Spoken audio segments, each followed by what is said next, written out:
All the people out there are worried about the coronavirus, but I got the Vienna virus. Oh! If you weren't expecting bad dad jokes with a cringy dark tinge, then you're on the wrong channel. Also, this channel's not for kids, Kappa and YouTube. Get off my ass. Why would a channel that starts out with alcohol right at the beginning be for kids? Why do I have to tell you this? The AI overlords are morons. Okay, time to get serious.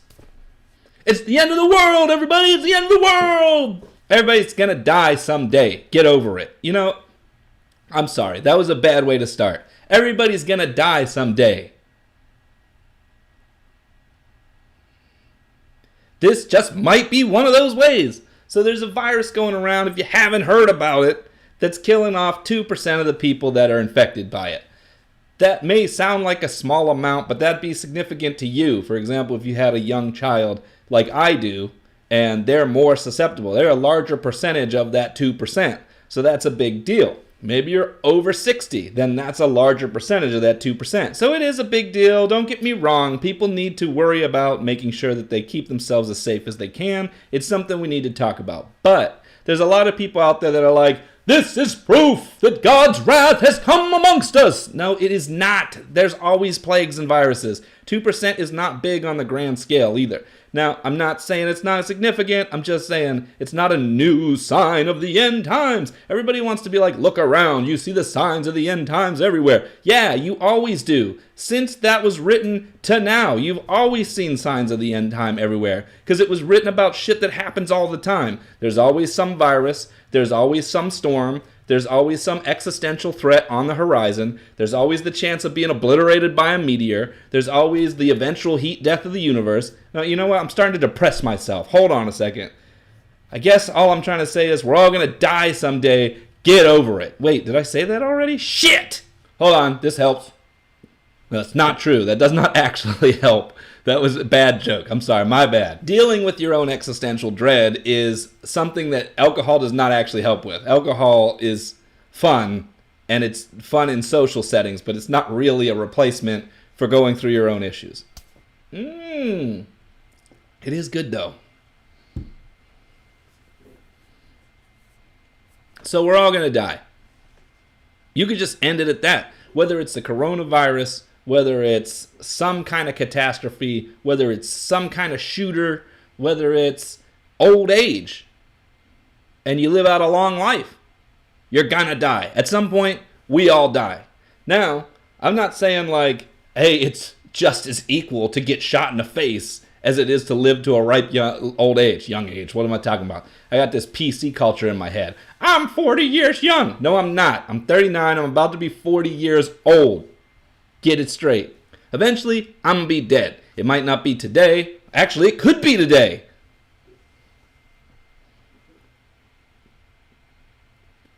Okay, I'm ready to go again.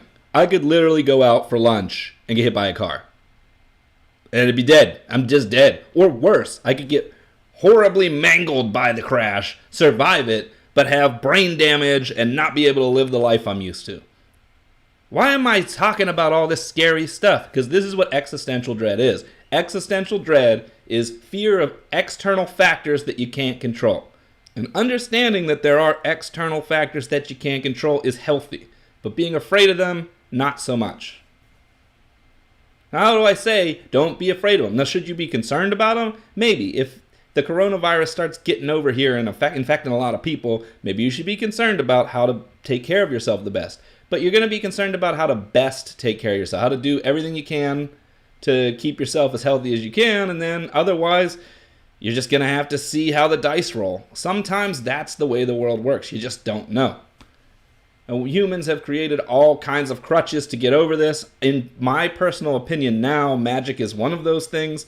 The view that maybe I'll cast a spell that will keep me healthy or that'll keep the plague away just seems ludicrous to me now, but back when I was doing that channel, it 100% would have made sense to me. I'd have been like, well, I don't even worry about it because I have magic. And that's the point. The magic idea was helping me to just ignore all of these things that I have no control over. To be like, I do have control over. I have control over absolutely everything that happens to me. You don't.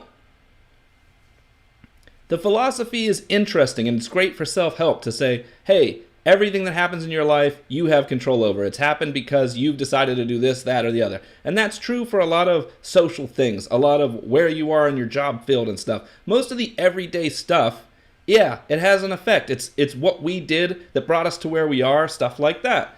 But not everything works that way. And everything else is considered existential threats. And when you're afraid of it, that's existential dread. Existential dread is actually one of my favorite things to make videos about, to make songs about. Like, that's kind of the whole point of the To Kill or Cringe music stuff, is just to be like existential dread incarnate. I've gotten used to existential dread. I actually kind of enjoy when new existential dread concepts come to mind. It's like, oh shit, here's another way we're all fucked. And then there's like a weird joy thing going on. I think a lot of Christians have this too whenever they're looking forward to the apocalypse for some reason. They're like, we've been telling you all along that it's going to happen. Why are you looking for this? Why do you want this to happen? If you already believe that when you die you're going to be united with God or whatever up in heaven, why do you want the world to suffer? Why are you at this point? That's a little inward journey you need to do for yourself. That's not all Christians. Don't misquote me on that. I'm just saying, I know people like that. These are signs of the apocalyptic times. No, they're not. This is stuff that happens all the time. People die all the time. We are going to die. I am going to die. Whoever's watching this is going to die someday. I'm sorry. I didn't want to be the one to break it to you. I know, like, your mother and I wanted to sit you down and have a nice little talk about the birds and the bees, but it accidentally turned into an existential dread conversation. Come back next week for the birds and the bees. It's going to be gross. Now I got to decide if I'm actually going to do a birds and the bees conversation. Yep. So existential dread, what do you think of it? Do you love it? Do you hate it? Do you want more of it? Leave a like, leave a comment, subscribe. Wait a minute, that's not how I'm going to end it, right? Okay, so there's not really an answer to what to do about existential dread other than to process it. You have to accept that there's things out of your control and then just live with that realization and learn to become used to that. And that ain't easy, and I don't know anything other than that. You wake up in the morning and you're like, shit! And your mind is still blown like, fuck! And then you're like, cool. And then you just go about your day. And the next day it's a little easier. And the next day it's a little easier. It's sort of like when someone dies in the family. They're dead and you're like, there's nothing I can do about this.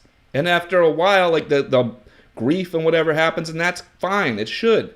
But after a while, you get used to the idea that, okay, they may be gone, but my life still has meaning. Their time with me was still valuable. That's the same type of thing that happens with existential things. You may say, all right, the inevitable heat death of the universe means that all of mankind's inventions, all of the literature, everything will be wiped out with nothing to read it in the future. Which means why do anything in the grand scheme? But you learn to accept that your time here is important enough, that the time you have while alive to share with other people is enough. And you only learn that by just taking the time to accept it. What helps this a lot is when you have friends you can talk to, or a community on YouTube. You're my therapy! Special shout out to all my patrons, and to the Circle of Magi. That's the $5 and up patrons. The $2 patrons, you guys are cool, but you don't get listed on the screen because that was a $5 perk. I still love ya. And the viewers here who aren't patrons, I still love you.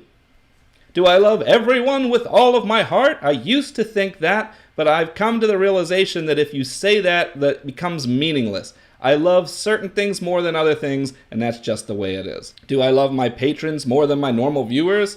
Find out by joining Patreon. Eventually, in the infinity of time, my Patreon will be destroyed along with everything else that's available on the internet right now. All of this knowledge that we're putting together in one place that's awesome will just go away one day, like some idiot getting rid of his channel needlessly. Wait, who are we talking about again? Stay tuned, kids! There's more about the birds and the bees, but not this week, that's next week.